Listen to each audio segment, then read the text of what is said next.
The weather forecast with MTN. Hi ladies and gentlemen, and another privilege to have you on the weather forecast. I believe you are having a beautiful Sunday.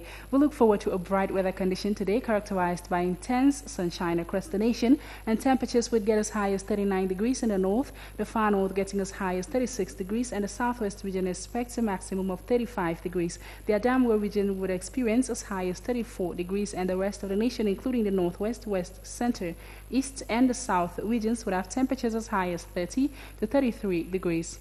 In detail, we go on to the southwest region, where we may have a fully clouded sky associated with a slightly fair weather this afternoon, and by evening, no precipitation is expected in that region with temperatures as high as 35 degrees. Next, we go over to the littoral region, where we expect a fully clouded sky associated with a slightly fair weather by afternoon and evening. There would be no chance of precipitation in the littoral region. We end with the east region, where we expect a slightly fair weather with a fully clouded sky this afternoon, and by evening, no showers will prevail over the east region. So why not find time to go see what the Bana Valley looks like? Thank you for watching, and see you next time.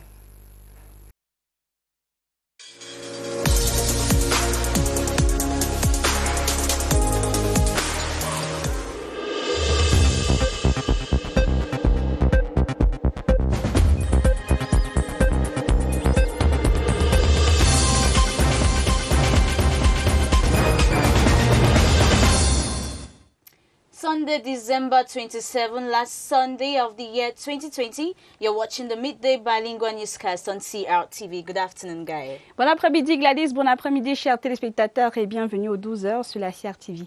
À la une de l'actualité, ce jour, Tara fait son show. Ce jour, le ministre des Sports et de l'Éducation physique, Narcisse Mouelle Kombi, a procédé au lancement de la tournée de la mascotte du championnat d'Afrique des Nations au Cameroun. Les images dans ce journal. Le 12h s'intéresse également à la billetterie lors du CHAN en 2021. Selon les organisateurs, les billets sont disponibles. Enfin, cette triste nouvelle, un accident de la circulation a eu lieu ce matin sur le pont de Nemalé dans le Mbam et Inoubou. Bilan 37 morts et 18 blessés. Absalom Wonono Woloa, sous-préfet du Mbam et Inoubou, s'exprime à ce sujet dans ce journal. Voilà pour les titres.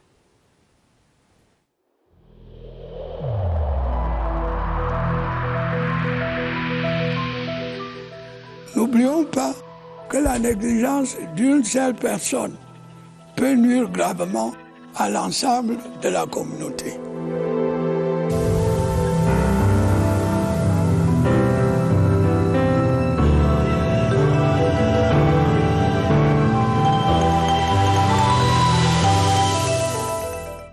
Good afternoon once more, and thanks for joining us. We begin the news with a sad story. Some 37 persons are reported to have died in a fatal road accident which occurred last night in a locality called Nemali between Makenene and NDIKINIMEKI in the Central region. According to the Senior Divisional Officer of Baman Enugu, 18 others severely injured are in hospitals in Makenene and in NDIKINIMEKI, while the corpses are being transferred to Yaoundé.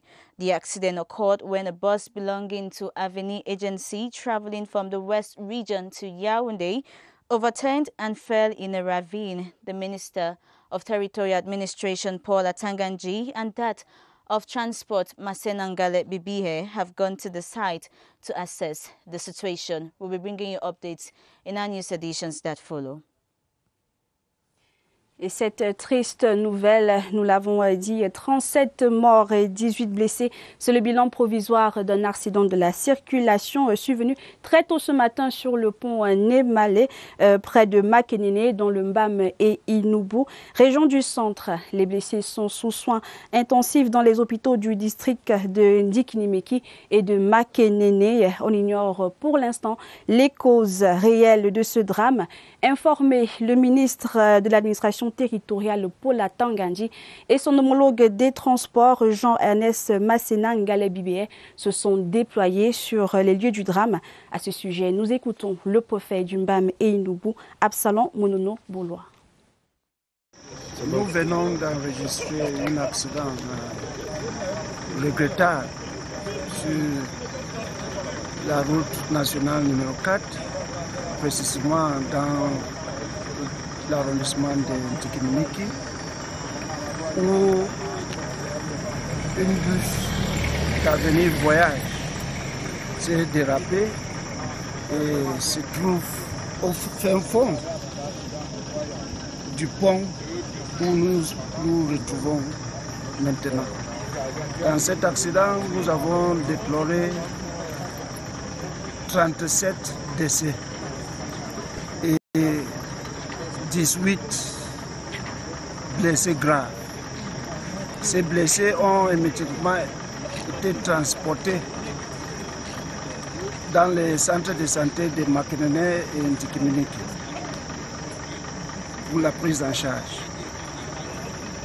Pour le moment, le sapeur-pompier, les forces de gendarmerie et la police sont engagés pour retirer les corps dans le bus accidenté. Nous allons convoyer ces décès-là, ces corps-là à l'hôpital général, à la morgue de l'hôpital général de Yaoundé, où nous demandons aux membres des familles d'aller les identifier et pour toutes les autres mesures pour récupérer ces corps. Une fois de plus, nous utilisons cet malheureux incident pour demander à nos usagers de la route d'être prudents. Les responsables sont en train d'établir les causes exactes de cet accident. Mais nous demandons à nos usagers de cette route qui est en réhabilitation d'être prudents sur cette route. Well, our condolences to the bereaved family. We now talk about something else. The official mascot of the 2020 African Nations Championship, CHAN, officially begins a tour of the different host cities to host the competition today. The first lap of the tour is ongoing at the Yaoundé Multipurpose Sports Complex. It is happening under the auspices of the Minister of Sports and Physical Education, Professor Narcisse Mwelekambi, and a host of other government dignitaries. Tara will tour the different neighborhoods of Yaoundé, such as Sam, Obobogo, Post Central, Damas, Chapes, Miyong, Bankolo, Gulf, and many others. The tour continues on Tuesday in Douala and on Wednesday in Limbe and Boya. C'est la grande actualité de ce jour. Tara a fait son show en matinée. Le ministre des Sports et de l'Éducation physique, Narcisse Mwelekambi, a procédé à la cérémonie de lancement de la tournée de la mascotte du championnat d'Afrique des Nations CHAN 2021. C'était au Palais des Sports de Yaoundé. Et Tara, comme elle se nomme, la mascotte va effectuer une tournée dans les villes devant abriter la compétition du 27 au 30 décembre. Initialement prévue du 4 au 25 avril 2020, la 6e édition du CHAN se tiendra désormais du 16 janvier au 7 février 2021 et elle regroupe 16 sélections nationales africaines. 20 days to go to January 16, where Cameroon will be hosting the 6th edition of the African Nations Championship.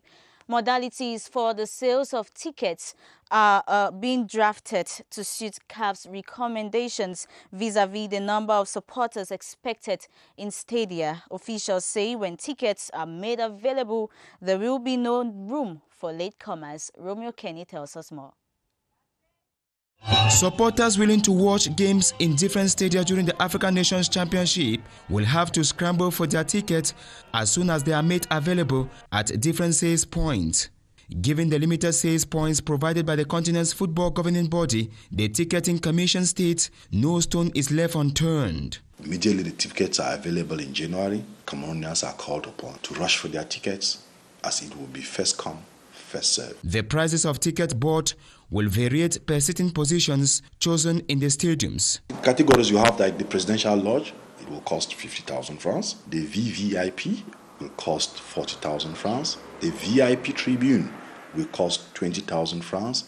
And then the Tribune under the Presidential Tribune, it will cost 5,000 francs. Tribune B will cost 3,000 francs, and then the popular side, it will cost 1,000 francs. Then in Japuma, that section will cost 1,500 francs. While making sure CAF's exigencies are respected to the latter, concerning seat reservations, the ticketing commission strongly count on a fervent collaboration with the public as they carry out their duty.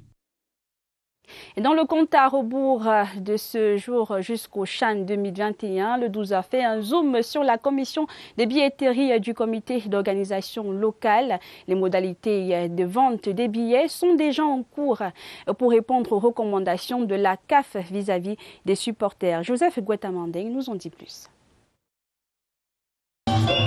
Pour accéder au stade pendant le CHAN, il faudra vite s'acheter un ticket d'entrée. Le nombre de places très limité pour cause de Covid-19 contraint le comité d'organisation du tournoi à rester dans le minimum. Ce n'est que le premier arrivé qui aura le billet.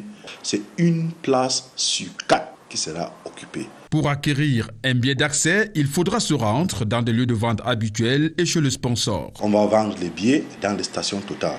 Cameco, Camtel, et puis tous les coins habituels, là on achète des billets. Les kiosques du stade, tout ce qui est lié au ministère de Sport et à la FECAFOOT. À chaque spectateur, sa préférence sur le choix des places. La loge présidentielle par exemple, ça sera à 50 000. Tribune VVIP, 40 000. Tribune VIP, 20 000. La tribune présidentielle par exemple, ça sera à 5 000. La tribune ouest sera à 3 000. Et notre fameux Shaba à 1 000 francs. À Japuma, le Shaba sera plutôt à 1 500. Encore 3 semaines pour vivre la grande ambiance du football africain au Cameroun. Une 6e édition du CHAN à laquelle de nombreux spectateurs sont attendus. The President Paul Biya this week signed a decree laying down the conditions for discharge of the Office of Public Independent Conciliator in the Northwest and Southwest regions. The decree emphasizes President Paul Biya's commitment to grant a distinctive identity to the special status regions. Ashinianti with an analysis. President Paul Biya has continued to add flesh and give content to the special status of the Northwest and Southwest regions. He has moved a step further with the decree laying down conditions for discharge of the duties of Public Independent Conciliator, a decree signed on the 24th of December 2020, exactly 1 year since the General Code of Regional and Local Authorities went into force, and which provides for the Office of Public Independent Conciliator in its Section 367.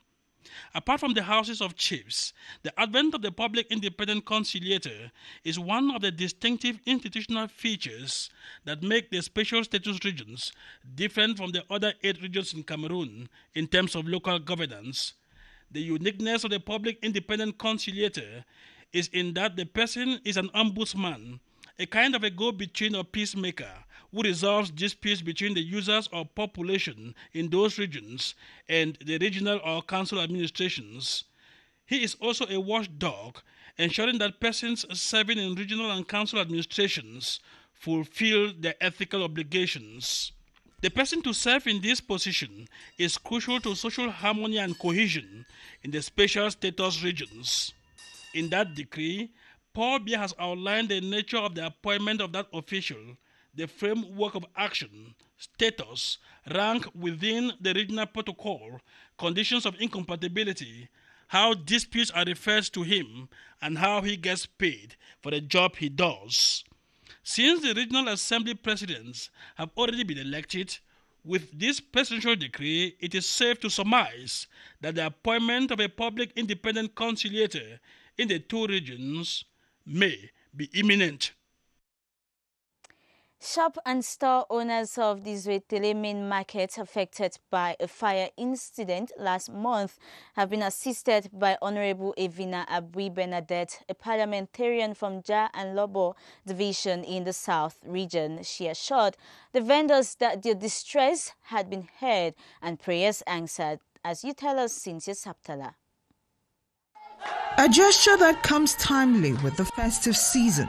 For the women affected by the fire incident in the Zwetele Market Square, the bags of rice, cartons of fish, and financial assistance donated by Honorable Evina Abui Bernadette will help in some way recover from the loss and celebrate Christmas. First of all, thank Honorable Aboui for the donations she gave us to solve the problem you had, solve one part of the problem you had. So we thank her for this donation. The fire accident, which occurred last November 23rd, led to the destruction of 15 shops and the loss of goods and money. I heard about the incident. I know many lost everything in that fire, including money, given that most do not use banks as there aren't any around. As a mother and a parliamentarian, I came to assist them. The Honorable, accompanied by local authorities, visited the site in question in addition to the show of solidarity. Over in the Littoral region, the Douala Military Court has sworn in 8 new court registrars coming from the National School of Administration and Magistracy and NAM and other professional institutions. During the oath-taking ritual, the president of the Military Tribunal, Colonel Michel Mem, recommended that they be discreet and loyal in the discharge of their duties. Mercy Ashu. They have taken a step from the classroom setting to an oath-taking ritual. This is where the journey begins for some 8 court registrars sworn in by the president of the Douala Military Tribunal, Colonel Michel Mem.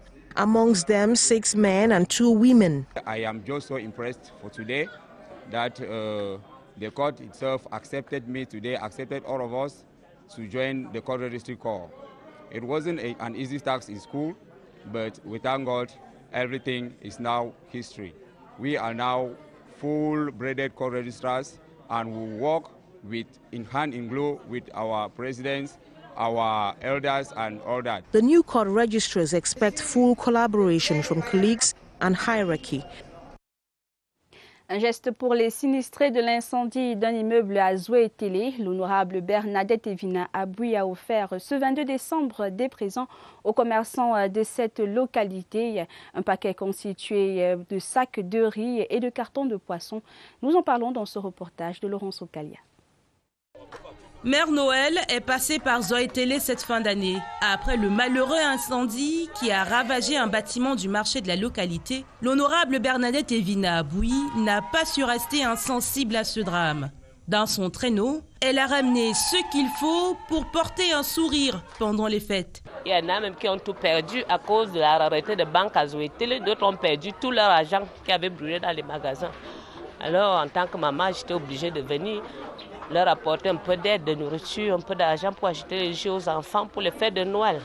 Un geste que les sinistrés ont loué, c'est une lumière dans la pénombre. Les sacs de riz, les cartons de poisson, nous avons des enveloppes qui vont vraiment nous soutenir pendant des jours dont nous remercions vraiment l'honorable. L'honorable n'est pas à son premier geste de secours dans sa circonscription et continuera d'être au chevet de ses populations. Dans la région du littoral, 8 greffiers militaires ont prêté serment cette semaine au tribunal militaire de Douala. Les récipiendaires ont promis de respecter le secret professionnel et d'être loyaux dans leurs fonctions judiciaires. Recommandation faite par Bernard Tuité. C'était au cours d'une cérémonie présentée par le président du dit tribunal, le colonel magistrat Michel Messy. Compte rendu, Napoléon Bonaparte Besson. Ils sont au nombre de 8, 6 hommes et 2 femmes, des jeunes à peine sortis des écoles de formation en section greffe. Pour cette nouvelle carrière au greffe du tribunal militaire de Douala, ils ont été imprégnés des missions qui les attendent, de même que les sanctions. Les actes qui sont posés au tribunal, en raison de la réserve, du secret professionnel et de la loyauté, ne doivent pas se retrouver dans les réseaux sociaux.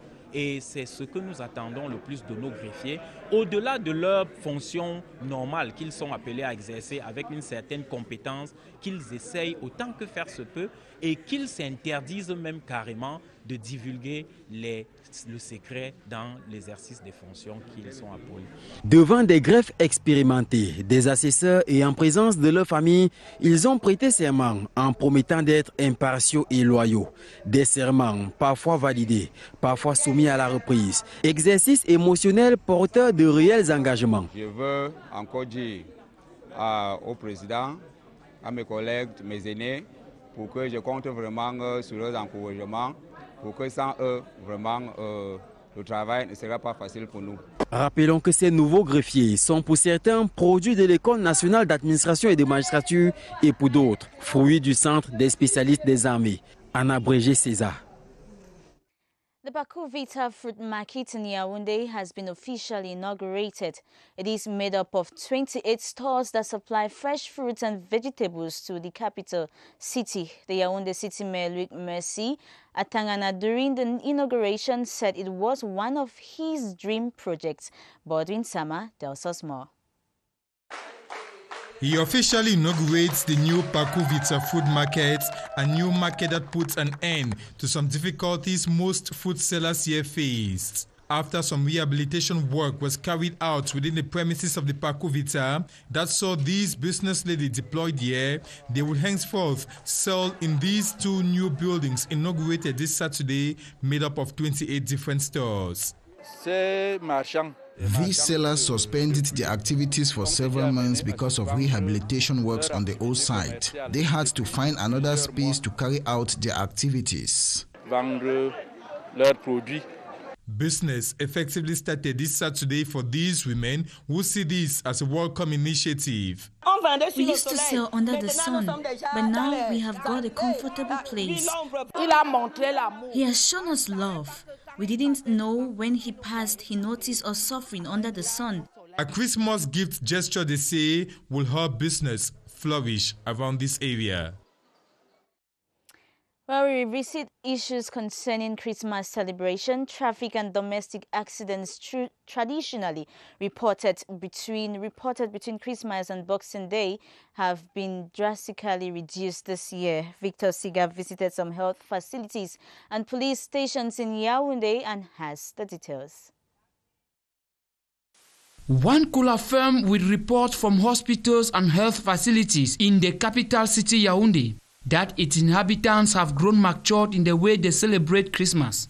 December 25th seemed well spent with just few cases of hospitalizations. We had approximately 13 cases. One case of death because of a pneumothorax, which is a bleeding inside the thorax. With security beefed up days before the Feast of the Nativity, Yaoundé residents have witnessed less material losses. Security officials have commended the prudence of road users. Since yesterday, we've had a positive balance sheet. We've recorded 2 casualties, 5 cases of material losses in Yaoundé and a bike accident around Korfulu. So we are calling on the population to respect the highway code.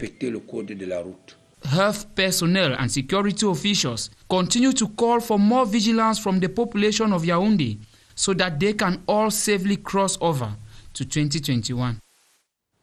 Vous regardez le 12h sur la CRTV. Allons à présent dans la région du Nord, à Garoua, précisément où 1200 jeunes des 3 communes de la Benoué vont bénéficier d'une formation aux technologies de l'information et de la communication. C'est à la faveur de la convention de partenariat que viennent de parapher le maire de la ville et l'Institut africain de l'informatique, IAI.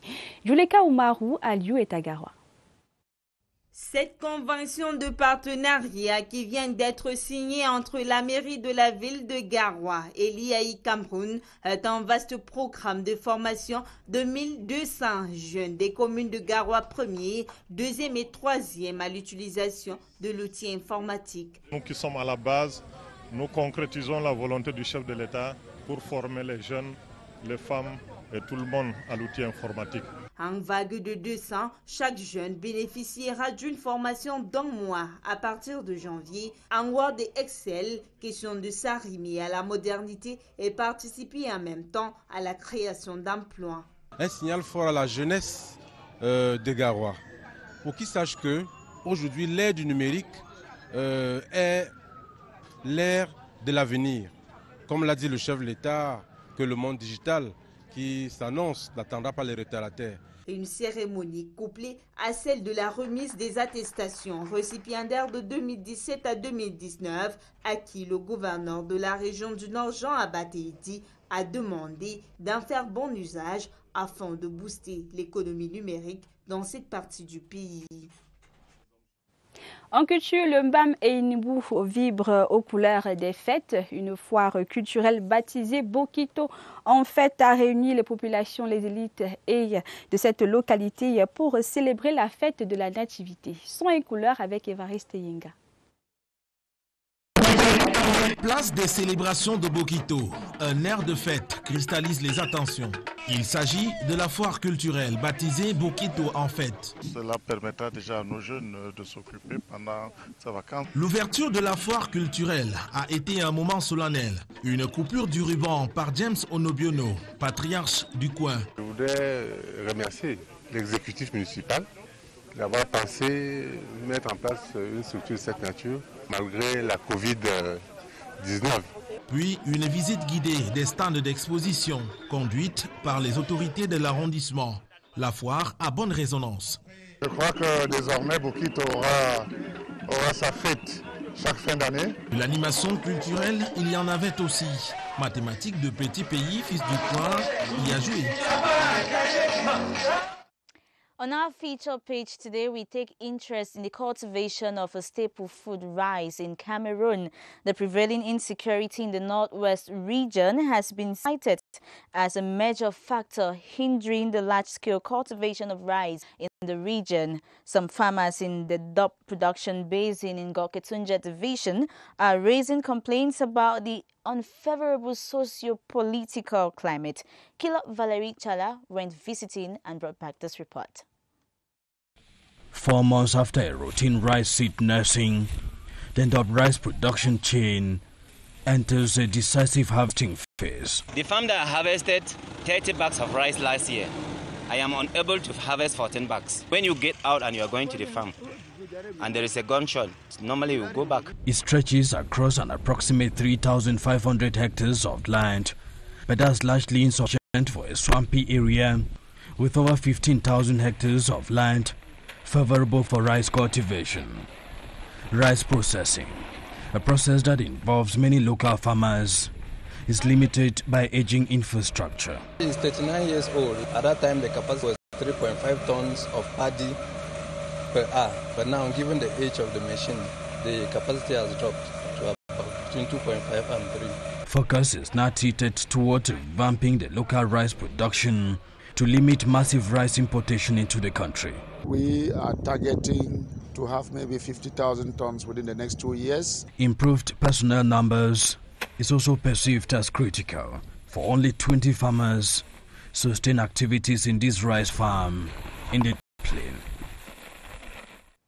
Et nous l'avons annoncé en titre, 37 morts et 18 blessés. C'est le bilan provisoire d'un accident de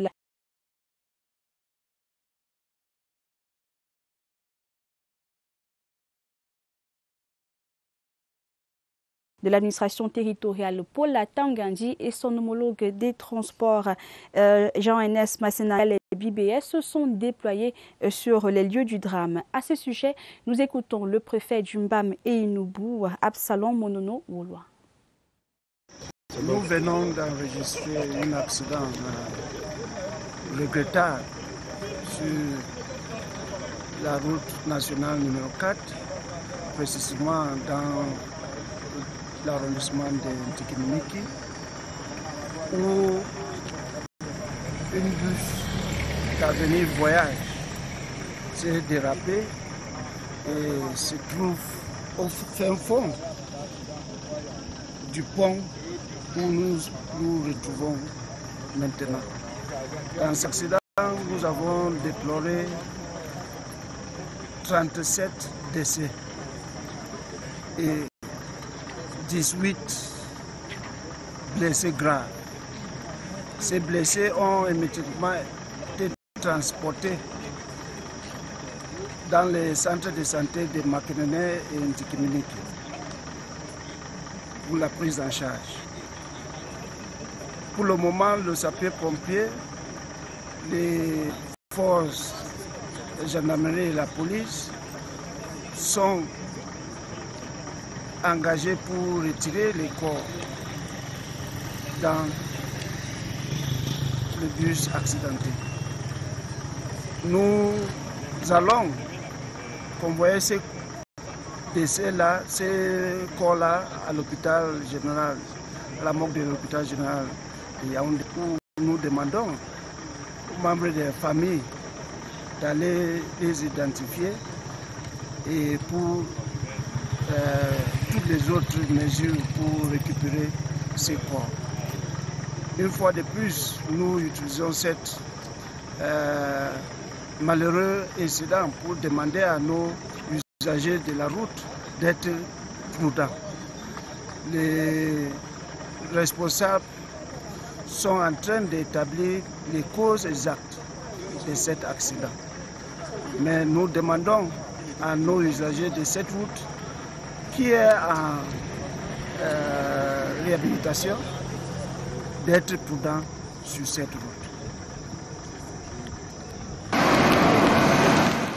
Un message du préfet du Mbam et Inubu, Absalom Bonono, qui s'exprimait sur ce drame survenu sur la route entre Yaoundé et la route de l'Ouest.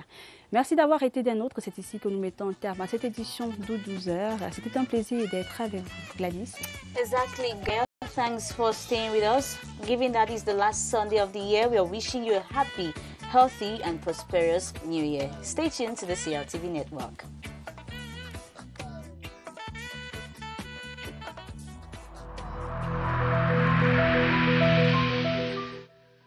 Le port du masque dans l'espace public restera obligatoire jusqu'à nouvel ordre.